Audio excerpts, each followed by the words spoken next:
L'idée de cette expo, elle est née en 2017, dans un contexte où le sujet, une fois de plus, était extrêmement politisé. Oui, alors à la naissance du projet, il n'y a pas forcément un débat politique, en tout cas pas de notre point de vue au Musée national de l'éducation. Il y a la volonté de valoriser une collection textile.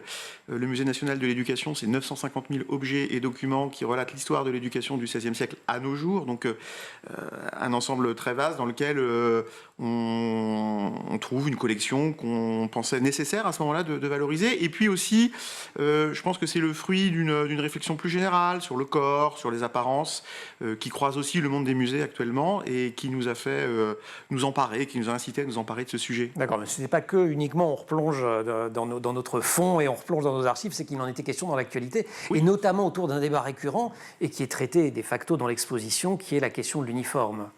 Oui, alors l'uniforme est traité dans l'exposition, c'est une des séquences de l'exposition, c'est pas la plus importante parce qu'on ne voulait pas réduire la question du vêtement à l'école à l'uniforme.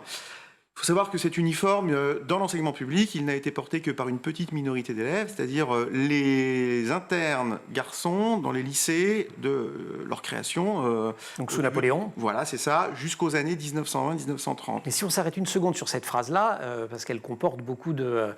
elle tord le cou à beaucoup d'idées reçues. Donc d'abord, c'est une idée alors républicaine, si on veut, mais enfin plus impériale quand même. À sa naissance, en tout cas, oui. À sa naissance, oui. C'est très lié à l'armée aussi. Oui, c'est l'uniforme de l'armée, c'est oui. Pas l'uniforme, c'est pas la blouse, on va en reparler après de la blouse. Alors, c'est pas l'uniforme de l'armée, mais c'est un uniforme qui, selon le régime politique du XIXe siècle, effectivement, peut se rapprocher plus ou moins d'une forme militaire, plus ou moins.